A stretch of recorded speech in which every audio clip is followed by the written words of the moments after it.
nuestros mejores recuerdos en una pequeña lista. Hola amigos, bienvenidos a 10. ¿Sabía usted que a lo largo de los tiempos mucha más gente ha muerto en tierra que en el aire? Sí, hoy vamos a hablar acerca de las peores tragedias aéreas de la historia.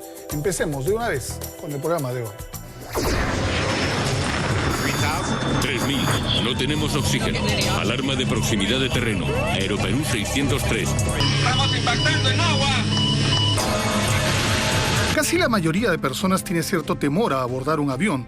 Aunque un accidente aéreo es menos frecuente que uno terrestre, la posibilidad de caer desde tanta altura genera un estrés irrepetible. Según el último reporte de la Asociación Internacional de Transporte Aéreo, IATA, en el 2011 la tasa de accidentes aéreos fue de 0.37. Esto significa que hubo un accidente por cada 2.700.000 vuelos. Es obvio que volar en avión es una de las formas más seguras de viajar. Muchas son las causas que provocan una tragedia aérea. Pueden ser fallas técnicas, errores en la tripulación, las condiciones climáticas adversas o fallas de orientación desde una torre de control.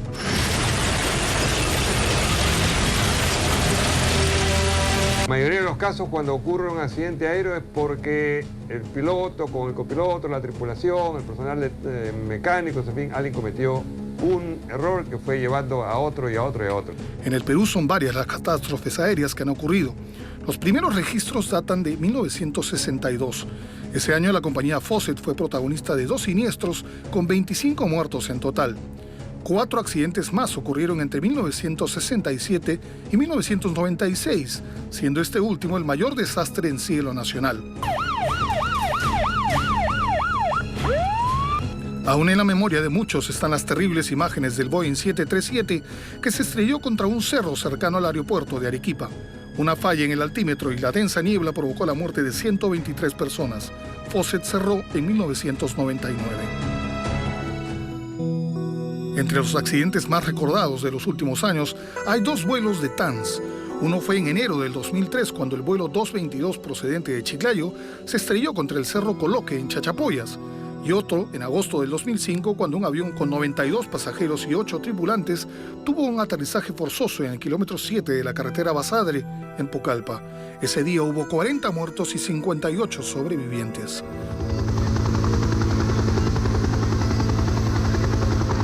Hubo otros accidentes en la historia de la Fuerza Aérea del Perú, siendo el año 98 uno de los más trágicos, con 3 accidentes.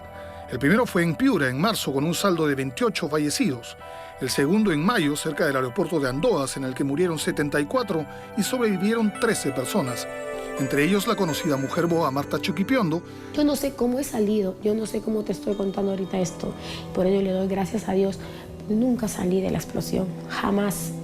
Lo único, después de eso, lo que sí me acuerdo es que debo de haber volado y habré hecho un remolino porque a mí me encuentran, yo estaba dentro de la tierra. Y el tercero en agosto, en el que un avión se estrelló cerca de Iquitos y dejó 4 heridos. Después de cada tragedia, los investigadores ponen todo su esfuerzo para averiguar cuáles fueron las causas. Lo frustrante es saber que más del 90% de ellas pudieron evitarse.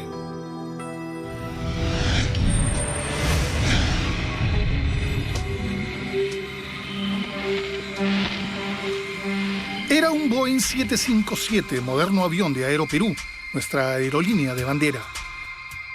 Despegó del aeropuerto Jorge Chávez rumbo a Santiago de Chile, pero un descuido convirtió esa noche de 1996 en uno de los días más trágicos de la historia de la aviación nacional.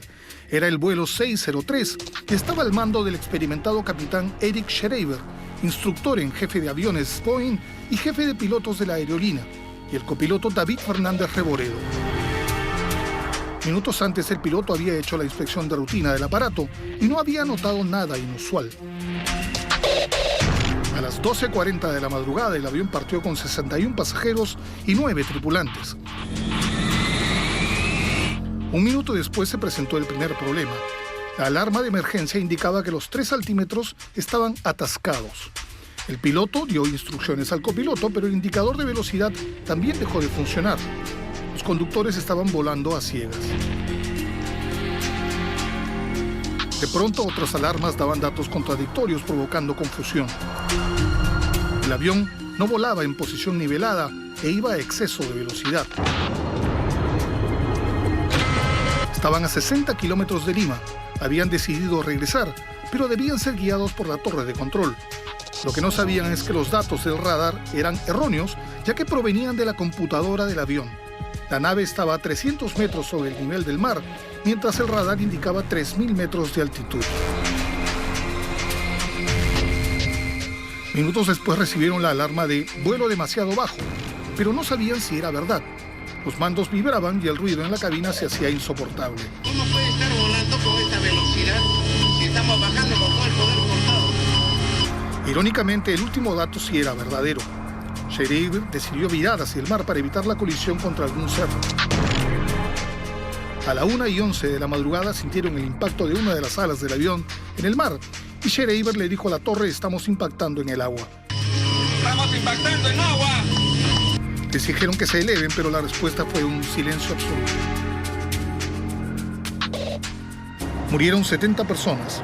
No hubo sobrevivientes. Se enviaron equipos de emergencia, pero la oscuridad no permitió ver la nave. Solo un pescador de la zona vio un destello en el horizonte. En la mañana empezó el rescate. Solo se encontraron unos cuerpos flotando. La mayoría estaba a 400 metros de profundidad. Al escucharse las grabaciones, los investigadores concluyeron que hubo una falla en el sistema estático Pitot, que mide la presión del aire para dar los datos de altitud y velocidad, y su obstrucción genera avisos falsos. Buscaron la pieza usando mini submarinos robotizados. Al encontrarla, se enteraron que estos puertos estaban tapados con cinta aislante color aluminio, similar al fuselaje. Se concluyó entonces que en el mantenimiento el personal olvidó retirar la cinta que colocó al pintar la nave. La responsabilidad recayó en el pintor Chacaliasa. Aeroperú se declaró en quiebra y en 2006, 10 años después, los deudos fueron indemnizados.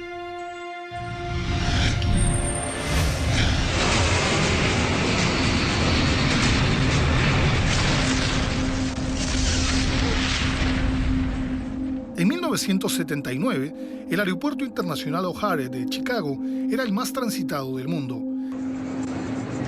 Aterrizaban y despegaban más de 2.000 vuelos diarios y su personal estaba acostumbrado a que ocurrieran ciertas emergencias.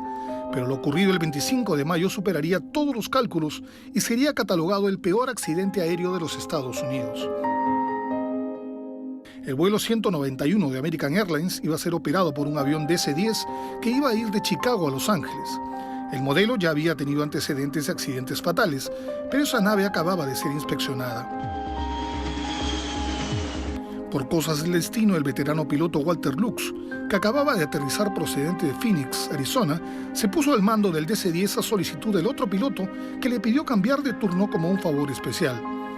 Eran las 2:45 de la tarde y Walter no pudo avisar a su hijo que no irían a su casa del lago a pescar ese fin de semana.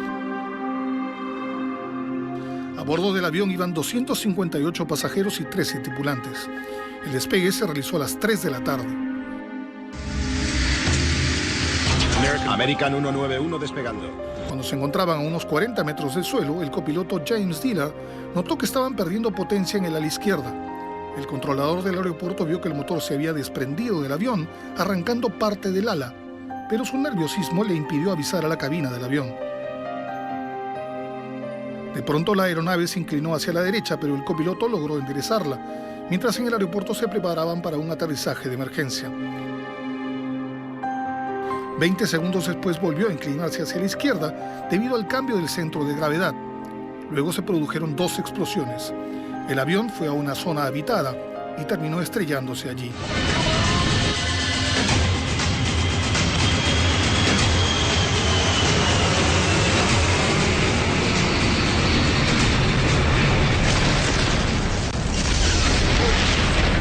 Una bola de fuego de 30 metros de altura podía verse desde lejos. Los equipos de rescate llegaron al poco tiempo, pero ya era muy tarde. Los 271 ocupantes fallecieron y al caer sobre 5 casas rodantes, 2 personas más perdieron la vida. La investigación del desastre encontró que los soportes del motor estaban dañados.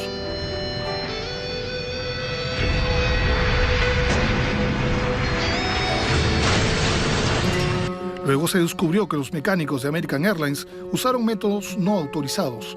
Al momento de desprenderse el motor del ala izquierda, se dañó el sistema hidráulico, dejando sin energía instrumentos de la cabina necesarios para controlar la nave. El gobierno de los Estados Unidos multó a American Airlines con $500,000 por mantenimiento defectuoso.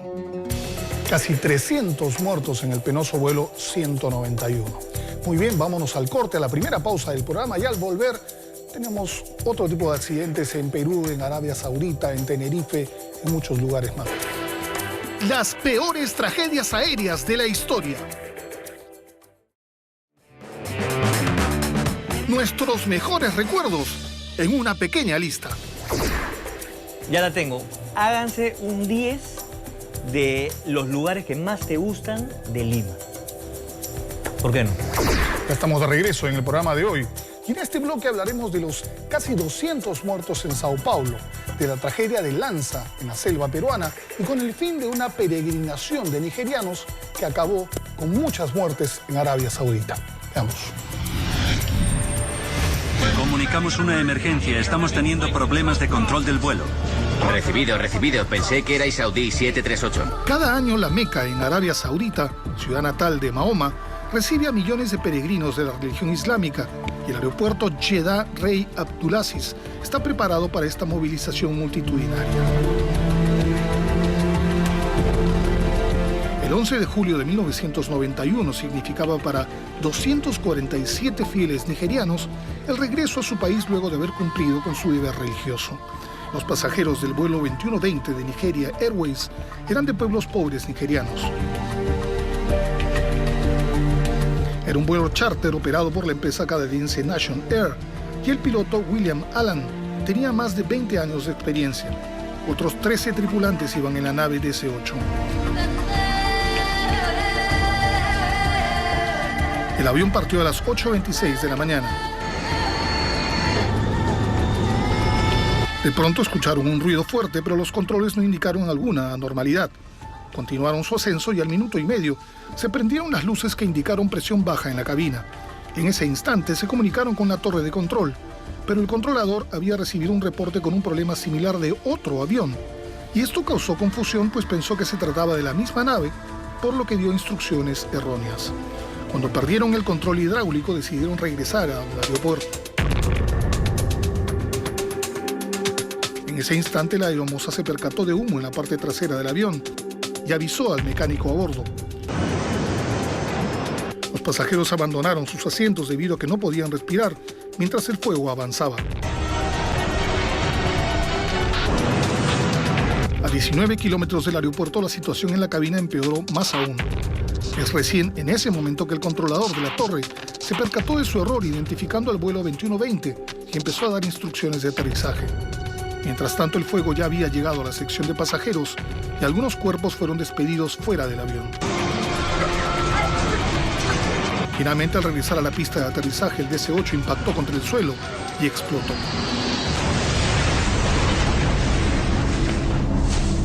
No hubo sobrevivientes. Investigadores canadienses averiguaron las causas del siniestro.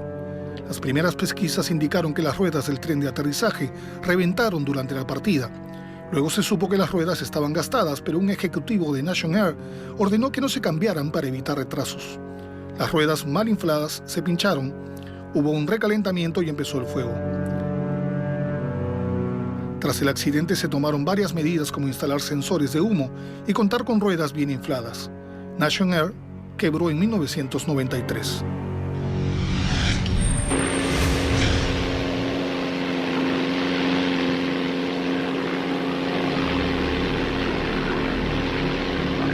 Era víspera de Navidad.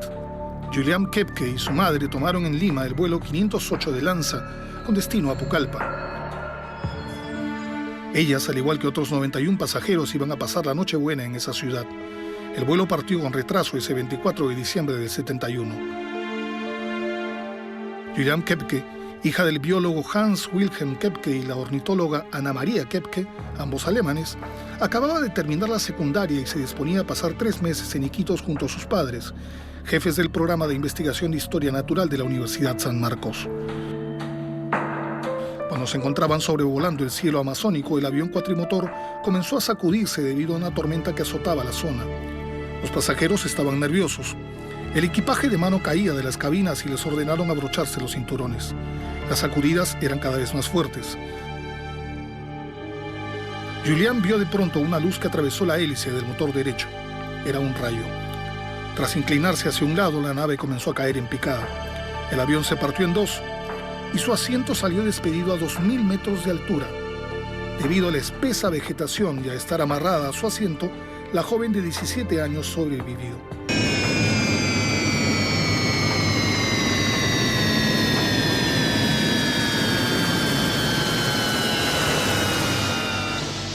Así empezó la segunda parte de su travesía, sobrevivir sola y malherida a la selva. Al despertar, Julián vio cuerpos y restos del avión por todos lados. Tenía una clavícula rota y otras heridas. Luego de despedirse del cadáver de su madre, guardó unos cuantos dulces y empezó a caminar, tratando de recordar los consejos de su padre sobre orientarse en la selva. Ella no sabía que la zona habitada más cercana estaba a 600 kilómetros. Encontró un pequeño manantial con lo que se aseguró de líquido para el resto de su trayecto y siguió su curso para encontrar un río. En los días siguientes tuvo que protegerse del mal clima, de los animales salvajes, y no comió nada por temor a ingerir frutos venenosos.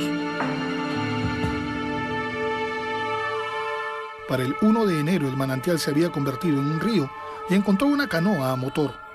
Se roció gasolina en las heridas del cuello, en el que las moscas tornillo habían dejado sus larvas. Al día siguiente fue encontrada por cazadores que la llevaron a su aldea, le dieron comida y le curaron las heridas llenas de gusanos. Julián fue llevada en canoa en un viaje de 10 horas a Tornavista y fue trasladada al hospital de Pucallpa. Ya repuesta y luego de un emotivo encuentro con su padre, dijo dónde estaba el avión de Lanza, pero no se encontraron más sobrevivientes, a pesar que otros 13 pasajeros quedaron con vida luego de caer el avión. La historia de Julián Koepke fue noticia mundial. Su travesía se llevó al cine y ha sido parte de diversos documentales. Hoy, a los 58 años de edad, es una reconocida zoóloga y bióloga radicada en Alemania y ha regresado muchas veces al Perú para estudiar diversas especies de murciélagos. Desacelera. No puedo. ¡No puedo! Una fuerte llovizna caía el 17 de julio del 2007 en Sao Paulo, Brasil. El vuelo 3054 de TAM había partido con 181 ocupantes rumbo a esa ciudad desde Porto Alegre en el Airbus A320. El aterrizaje en el aeropuerto internacional de Congonhas estaba programado a las 6:50 de la tarde. En pleno vuelo, el capitán Enrico Stefanini y el copiloto Cliver Lima recibieron la noticia que la pista 35L estaba cerrada por las lluvias. Allí se les dijo a los pasajeros que no se podía aterrizar en Congonhas. El aeropuerto está rodeado de edificios en pleno centro de Sao Paulo sobre una pendiente y su pista principal es corta para los aviones grandes. Luego les dijeron que la pista se había reabierto, pero no sabían que el avión tenía una falla. Volaba sin un elemento que ayuda al mecanismo de freno, y aunque el manual permite volar con ese problema, eso podía dificultar su aterrizaje en esas condiciones. Iniciaron el aterrizaje sobre la mojada pista y activaron el único inversor del motor que funcionaba para iniciar la desaceleración, pero no lograron disminuirla. Mientras tanto, la pista se les acababa.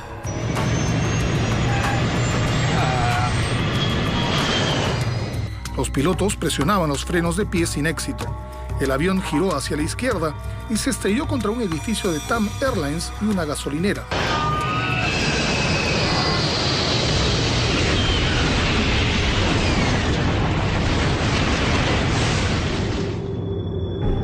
Una gran explosión seguida por un enorme incendio envolvió al avión y empezó a extenderse en la gasolinera debido al combustible derramado. Los bomberos trataron de sofocar el fuego antes de que llegara a los depósitos de combustible. 200 bomberos trabajaron en las labores de rescate del edificio, ya que no existían probabilidades que los ocupantes del avión hubiesen sobrevivido.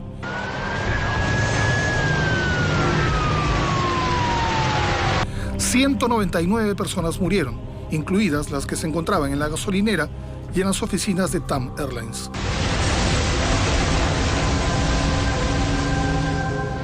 Las pesquisas revelaron errores que contribuyeron a la tragedia. La pista 35L estaba en mal estado porque no tenía un adecuado sistema de canalización que evitara la formación de charcos, pero la verdadera causa fue un mal procedimiento de aterrizaje del capitán Stefanini, que por error dejó una palanca de empuje en su máxima potencia. Ese es considerado hasta hoy el peor accidente aéreo de América Latina. Vamos a la pausa y venimos con la tragedia en el mar de Río de Janeiro, con la colisión de Tenerife y con la caída del Fokker F-27 de Alianza Lima en el mar de Ventanilla. Ya regresamos. Las peores tragedias aéreas de la historia.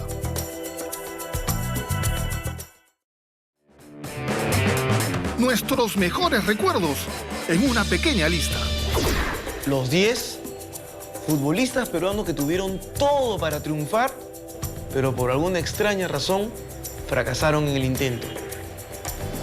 Ya estamos de regreso en el programa de hoy y en este bloque el choque de dos aviones en el aire, un accidente en medio de la guerra entre Irán e Irak y una tragedia en el mar de Río de Janeiro. Veamos.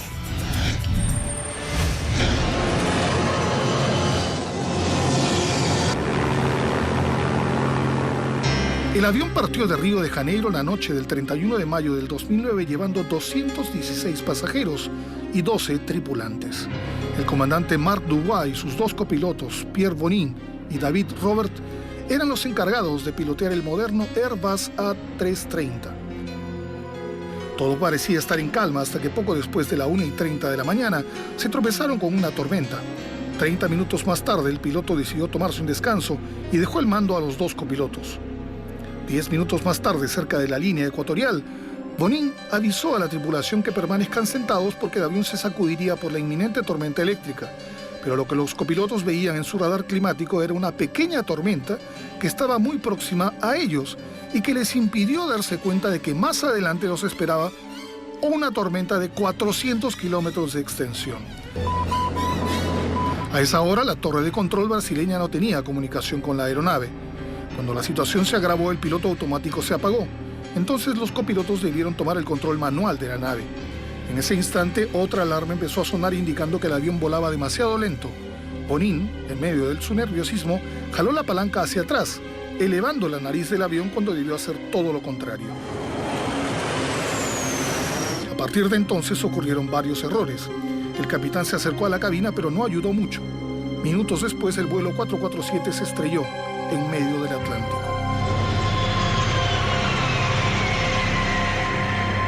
Ante la desaparición del avión en la pantalla del radar, la nave fue reportada desaparecida e iniciaron su búsqueda. Recién el 6 de junio, 2 cadáveres y una maleta fueron hallados flotando en el Atlántico, lo que indicaba que la nave había sido localizada. Al día siguiente se encontraron más cadáveres y luego eran 44 cuerpos los recuperados, así como la cola del avión. La búsqueda continuó durante meses, llegándose a encontrar más víctimas y otras partes del avión. Finalmente, en mayo del 2011 fueron recuperadas las 2 cajas negras. Las investigaciones aún continúan. En julio del 2012 eran 75 los cadáveres recuperados. El resto aún está dentro del avión sumergido. El hallazgo de las cajas negras reveló que hubo fallo técnico, pero también errores humanos. El piloto automático se anuló después de un fallo en el altímetro y en los sensores de velocidad debido a un congelamiento.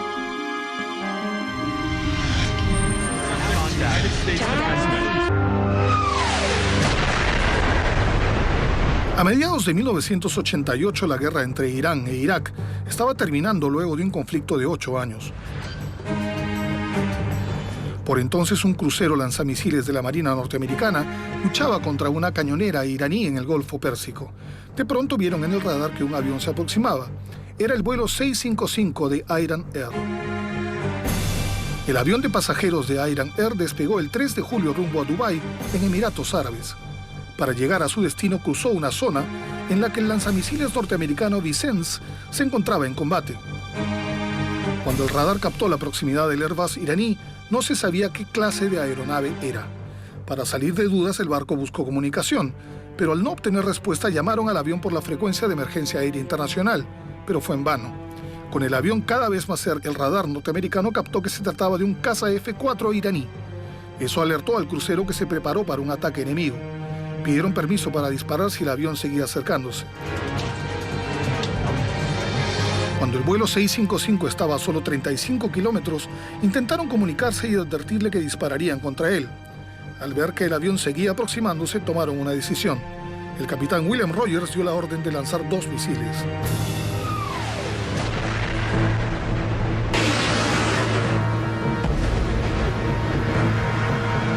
El vuelo 655 y sus 290 ocupantes fue derribado de inmediato.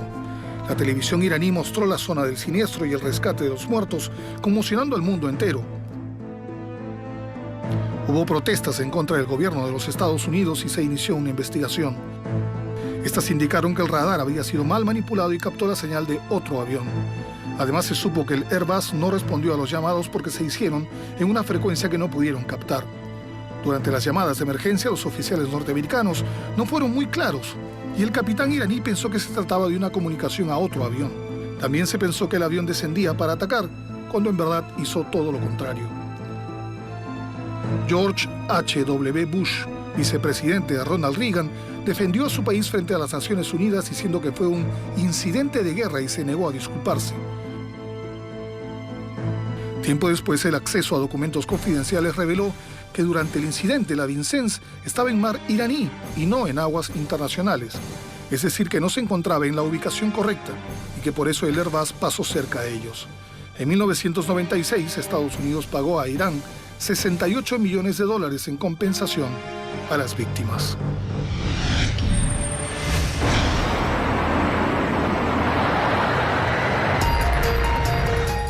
Todo comenzó la tarde del 23 de noviembre de 1996, cuando el vuelo 763 de Saudi Arabian Airlines, con 289 pasajeros y 23 tripulantes a bordo, despegó del Aeropuerto Internacional Indira Gandhi de Nueva Delhi a las 6:32 rumbo a Arabia Saudita. En ese mismo momento, el vuelo 1907 de Kazajistán Airlines, con 27 pasajeros y 10 tripulantes, iba en sentido contrario, de Kazajistán hacia Nueva Delhi. Vika Dutta, controlador de tráfico aéreo del aeropuerto de Nueva Delhi, autorizó al capitán del vuelo 763 despegar. Todo ocurría sin novedad y el avión fue ascendiendo hasta alcanzar los 14.000 pies de altura. Mientras tanto, el vuelo 1907 comunicó su proximidad al aeropuerto para iniciar instrucciones de aterrizaje.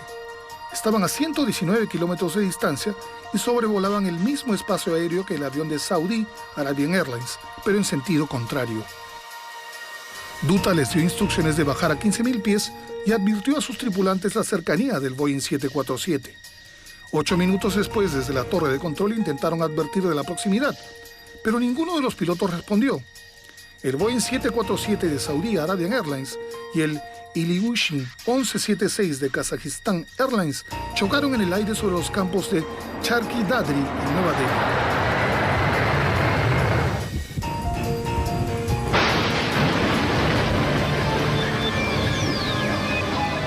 En el momento de la colisión, el Ilyushin cortó con su ala izquierda la sección trasera del Boeing, provocando una enorme explosión.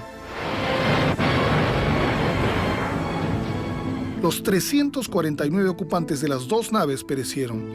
En las investigaciones se supo que ambas naves se aproximaron con una diferencia de 1.000 pies. Dutta solo advirtió al Ilyushin de Kazajistán Airlines de esta cercanía, y los expertos dijeron que debió avisar a las 2 naves. Al revisar la caja negra del Ilyushin, se descubrió que iba por debajo de los 15.000 pies. Este error humano provocó la colisión. Otro aspecto que influyó fue que el aeropuerto de Nueva Delhi solo tenía una pista, por lo que los aviones llegaban y salían por el mismo espacio. De las catástrofes aéreas, la colisión de 2 aviones es quizá la más improbable, pero la ciudad india de Charkhi Dadri fue testigo del juego del destino. Hoy, Kazajistán Airlines ya no existe. Esta tragedia es considerada la peor colisión en el aire de la historia. Impresionante el choque de 2 aviones, realmente. Vamos a la pausa y venimos con la colisión de Tenerife y con la tragedia que enlutó al fútbol peruano. Esto es 10. Las peores tragedias aéreas de la historia. nuestros mejores recuerdos en una pequeña lista. Me gustaría ver un 10 de los mejores éxitos de José José. Ya estamos en la recta final del programa y en este bloque, 520 muertos en Tokio y una tragedia que enlutó al país entero. La caída del Fokker F-27 que traía a Alianza Lima en el mar de Ventanilla.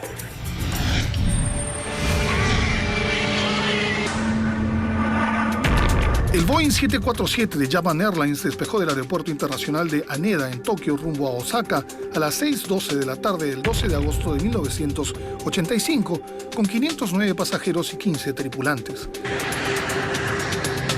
Mientras sobrevolaban la bahía Sagami, solo 12 minutos después, la mampara de presión trasera, pieza que impide que el aire presurizado del avión salga por la cola del aparato, empezó a fallar, provocando la pérdida de estabilidad de la aeronave. Luego de la rotura de esta pieza se abrió una grieta de 2 metros cuadrados en el fuselaje. El techo en la zona de los baños se abrió y el alerón de la cola se desprendió. El aparato empezó a elevarse y descender de forma constante hasta que cayó en picada desde 4.000 pies y se estrelló en el monte Tagamagahara a 100 kilómetros de Tokio.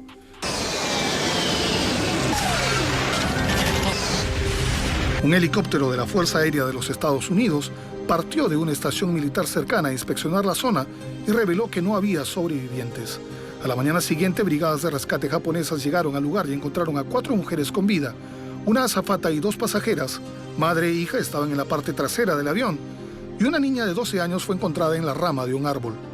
Si el rescate empezaba más temprano, se habrían encontrado más sobrevivientes. El informe de las investigaciones determinó que la mampara de presión trasera se dañó debido a que luego de un accidente ocurrido en el 78, la reparación realizada por la Boeing fue defectuosa, pues solo colocó una hilera de remaches y no 2 como se necesitaba. Los investigadores también establecieron que no hubo falla humana y que por el contrario su lucha durante 30 minutos por controlar el avión fue asombrosa. La compañía asumió su responsabilidad. Pese al incidente, se demostró que el Boeing 747 no presentaba fallas, ya que el problema fue un asunto de negligencia de los mecánicos. La Japan Airlines también sufrió las consecuencias. Afrontó la baja de sus reservas, el presidente de la aerolínea renunció y uno de los directores se suicidó. Durante los 30 minutos que duró el trabajo de los pilotos por salvar la emergencia, varios pasajeros tuvieron tiempo de escribir mensajes a sus seres queridos. En total hubo 520 fallecidos y es considerado el segundo peor accidente aéreo de todos los tiempos.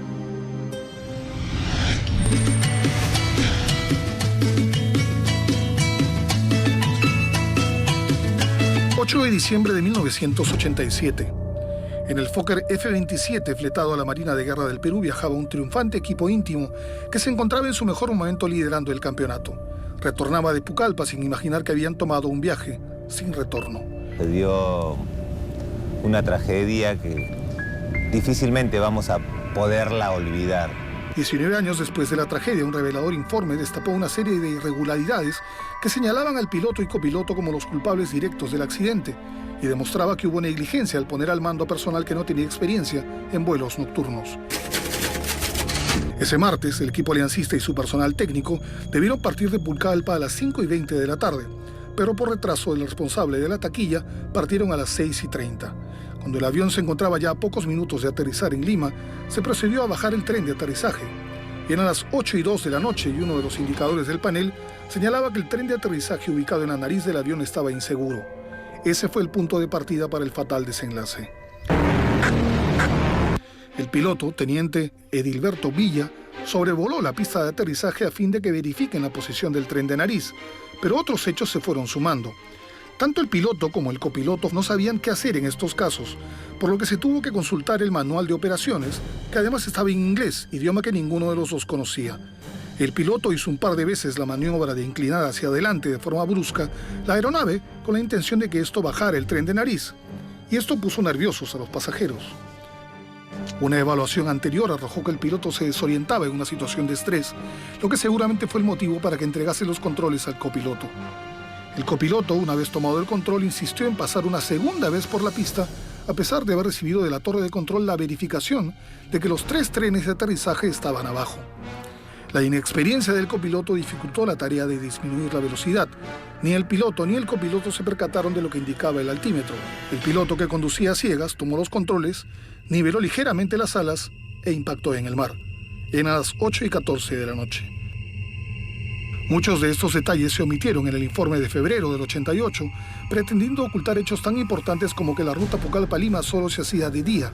Solo el piloto se salvó ese día, irónicamente.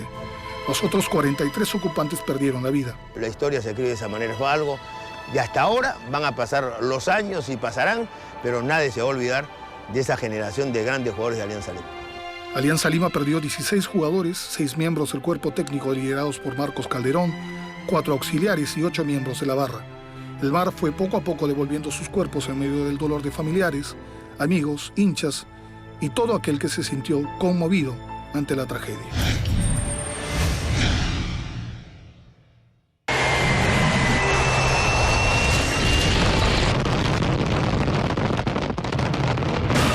El 27 de marzo de 1977, una bomba explotó en el aeropuerto de la Gran Canaria y los vuelos que debían aterrizar fueron desviados al aeropuerto de Tenerife. Ese aeropuerto es pequeño, con una pista de aterrizaje y muy poco tráfico. Ese día del atentado hubo una gran congestión. Entre las 5 naves desviadas estaban los aviones Pan Am, vuelo 1736 que venía de Los Ángeles, y el KLM vuelo 4805 proveniente de Ámsterdam. Mientras estaban en el aeropuerto, el KLM llenó sus tanques con 55.000 litros de combustible. Cuando el aeropuerto fue reabierto, el piloto de Pan Am no podía partir debido a que el KLM le impedía el acceso. Luego empezó la movilización de los aviones mientras una densa neblina cubría el lugar. El KLM, con 248 ocupantes, empezó a movilizarse hacia un extremo de la pista, esperando el despegue. Los controladores no podían ver a los aviones desde la torre por la neblina y el aeropuerto no contaba con un radar de tierra. Siguió el turno de Pan Am, que recibió la orden de movilizarse, llegar a la tercera salida y esperar. Por error de visibilidad o porque debía ser una maniobra difícil, el avión se pasó de largo y continuó hasta la salida 4. Más allá, el KLM dio un giro de 180 grados y se puso en posición de despegue. A las 5:06 de la tarde, el capitán de KLM empezó a avanzar y pidió a su copiloto que comunique a la torre de control.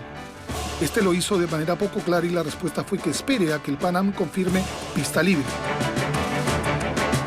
Mientras tanto, el Pan Am, con 396 ocupantes, venía en sentido contrario por la misma pista. El capitán Grubbs observó entre la neblina que el jumbo del KLM se aproximaba. Viró a la izquierda tratando de esquivarlo, mientras que el KLM trató de alzar vuelo. El choque fue terrible. La parte frontal del KLM se incrustó contra el Pan Am.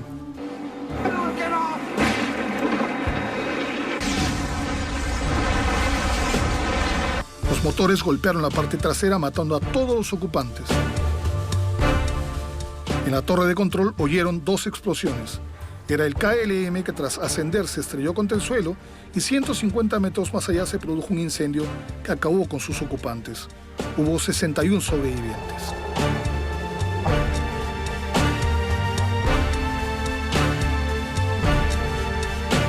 Las investigaciones determinaron que los errores de ambos pilotos y la inexperiencia del operador de la torre causaron la tragedia.